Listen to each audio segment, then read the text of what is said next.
এক শীতের সকালে কুয়াশার চাদর সরিয়ে সূর্য ধীরে ধীরে উঠছে। নদীর ধারে বিশাল এক বটগাছের নিচে বসে আছে এক বুদ্ধিমান শেয়াল। তার চোখ এক ধরনের চতুরতা আর মুখে এক রহস্যময় হাসি। নদীর স্রোত শান্ত, কিন্তু তার নিচে যেন গোপন কিছু ঘটছে।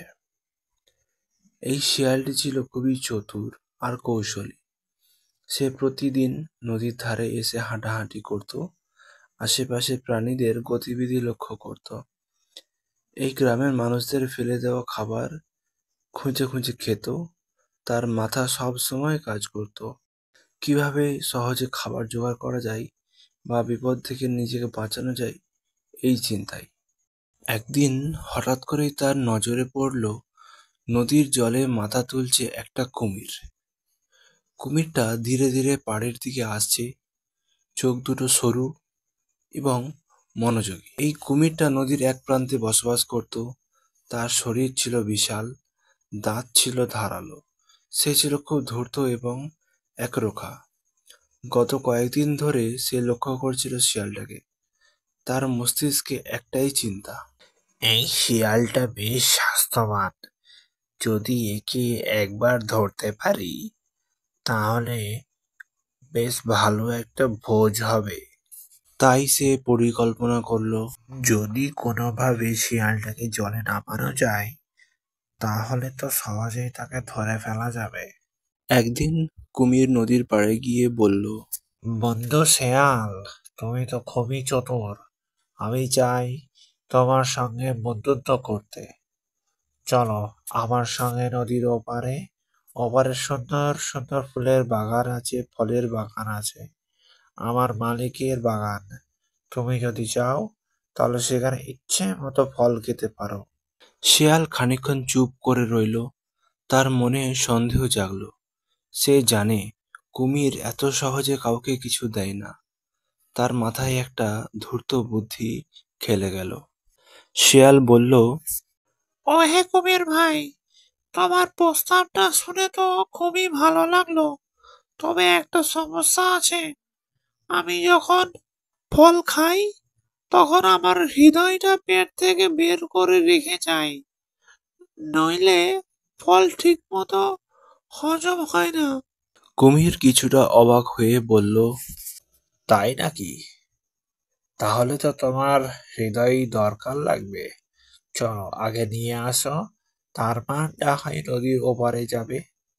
শিয়াল সঙ্গে সঙ্গে বলে উঠল, ঠিক আছে, তুমি এখানেই থাকো, আমি এখনই ফিরে আসছি।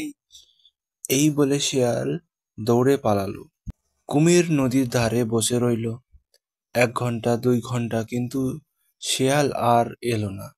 তখন সে বুঝল সে প্রতারিত হয়েছে।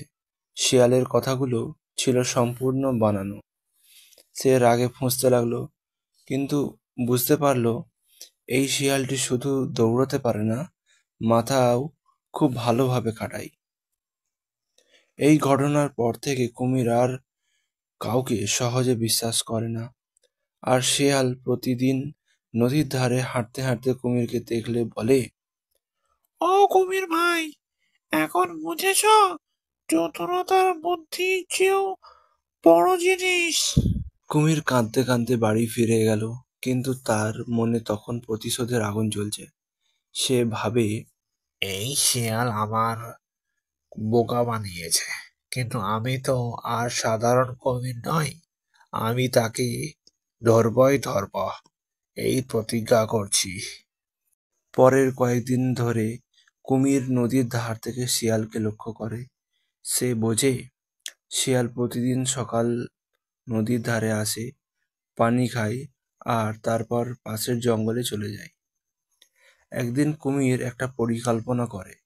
সে নদীর পাশে এক ঝোপের আড়ালে নিজের শরীর ঢেকে রাখে। কেবলমাত্র তার চোখ আর নাকটা একটু দেখা যায়। পুরো শরীরটা মাটি ও ঘাস দিয়ে ঢেকে ফেলে। তার ধারণা শিয়াল কিছু বুঝবে না, আর সে সুযোগে ঝাঁপিয়ে পড়বে। সেদিন সকালে শিয়াল আবার এলো নদীর ধারে, কিন্তু সে একটু থমকে গেল। কিছু একটা অস্বাভাবিক মনে হচ্ছে। সেই একই পথ, কিন্তু কিছু যেন একটা ঠিক নেই। সে ধীরে ধীরে কাছে গিয়ে নদীর পাড়ে দাঁড়ালো। এবার তার নজর পড়ল এক ঝোপের দিকে, যা আগে এমনভাবে ছিল না।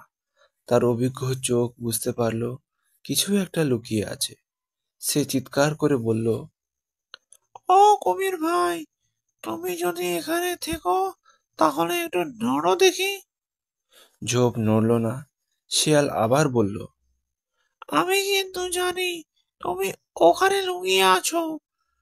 যদি তুমি চুপচাপ থেকে ভাবো যে আমি বুঝতে পারবো না, তাহলে ভুল করছো। এইবার কুমির ধরা পড়ে গেল। সে বুঝল এই শিয়ালকে ঠকানো সহজ নয়। সে লজ্জায় ঝোপ থেকে বের হয়ে এলো। শিয়াল তখন বলল, দেখো কবির ভাই, তুমি শুধু ক্ষমতায় বিশ্বাস করো। আমি যদি বোকা হতাম তাহলে আজই তোমার পেটে যেতাম। কিন্তু বুদ্ধি যার আছে সে কখনো সহজে ধরা পড়ে না। তারপর শিয়াল একটি গল্প বলা শুরু করলো কুমিরকে। এক বাঘ ও খরগোশের গল্প, যেটাতে ছোট খরগোশ তার বুদ্ধি দিয়ে প্রাণ রক্ষা করেছিল। সে বোঝাতে চাইল কেবল শক্তি নয়, জয় হলো বুদ্ধির মাধ্যমে। কয়েকদিন পর কুমির আবার একটা পরিকল্পনা করলো। সে নদীর মাঝামাঝি জায়গায় শুয়ে রইল, যেন জলরাশির অংশ।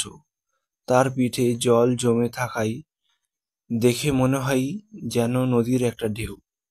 শিয়াল জল খেতে নামতেই ভাবল, আজ তো নদীর এক জায়গা বেশি উঁচু লাগছে। এটা কি সত্যি জল, নাকি আবার কুমির?